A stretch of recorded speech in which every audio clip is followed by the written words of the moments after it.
Was what he wanted to see from himself, what our sports science team and trainers wanted to see from him, but mainly what he wanted to see from himself. And it's been a long journey, and the culmination of a new journey begins today. And it's just a credit to one, him obviously for the work ethic that he's put in, and two, the support staff, his family, and also the support staff of the Celtics, just getting to this point. So now we start another one. Any minutes restriction? I have no idea.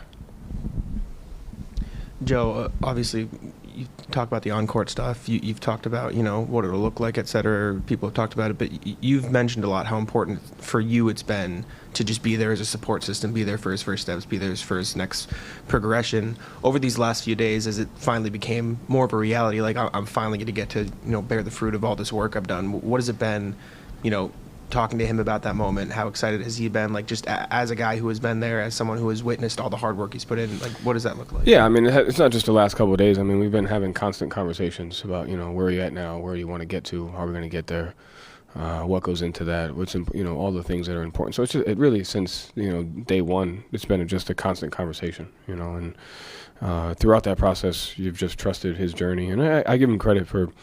We always knew he was coming back this year. I think, I knew that when he decided to have surgery within a 16-hour span or whatever the case was. And so, but you give a credit for the vulnerability and the communication, just about the journey. There's always steps along the journey that are going well. There's always days that are not going well. So I think being open and vulnerable about the journey has been, good for him. And I think the other piece of just being around the team every day was good for us as a team and also good for him as a player. And then again, the support staff piece, right, of what Nick Sang has done, what our sports science team has done, what his family has done. I think it's just constant communication, listening, being a part of the journey, and here we are.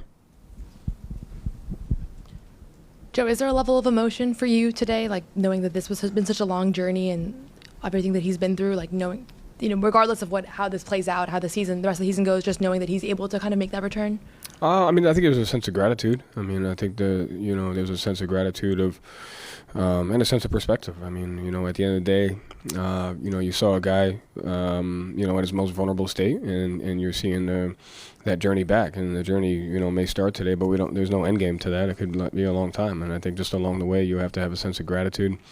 You have to have a sense of perspective, and then you also have a sense of, like, it's time to get back to work. Last three questions, John, Gary, and then Jay. Joe, the plan for him, are you going to bring him off the bench, or are you going to start him? How do you plan on kind of managing that rehab minutes there? Yeah, he'll start. Don't ever say I didn't do anything nice for you guys. And obviously the atmosphere here is a little different than a normal regular season game.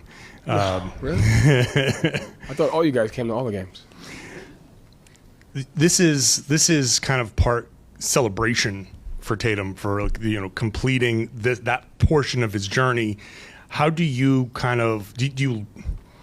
do you balance that with you got a basketball game to play? You're trying to win a game, but he's going to be out there. There's going to be emotions. There's going to be the crowd's going to go crazy. All of that stuff. How do you let him kind of have that, but then kind of focus him into what you're trying to accomplish? I mean, the thing, I think the theme of what we always talk about in our conversations, in here is like the duality. Like, it's never either or it's never one thing, right? And people can throw around the term distraction. Is it a good distraction, bad distraction? Like, anything can be a distraction. Your family can be a distraction just as much as something negative can be a distraction. And I think at the end of the day, you have to take on the duality of what's going on. And just because he was hurt doesn't mean he wasn't part of the team. He was in film sessions. He was on the sidelines for practices. He's been in workouts. He's been traveling.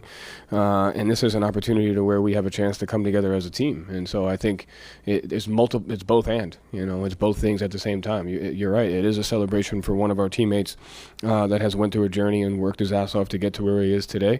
And so we appreciate that about our teammate, and we come together as a team to win the game. And so I think it's just having an understanding of that's the perspective and that we have to have and that going forward. So, as much of a big deal it is, it's not much different than acquiring a new player in the middle of the season to where you have to quickly build a relationship and earn that and apply that to a game the next night, or so to speak. And so I think it's just it's part of being a team, and this is what we signed up for, and this is what we have. It's the opportunity that we have.